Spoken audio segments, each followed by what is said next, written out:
I really think that Zelensky should seriously think about paying Russia for the aircraft they destroyed.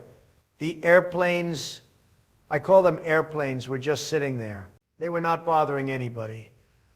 I mean, if the Ukrainians had been able to shoot them down during a combat mission, that would be a different matter. It would have been more fair. But sneaking up on them in an attack like no one has ever seen before does not seem fair to me. You could say that the Ukrainians used too many cards this time.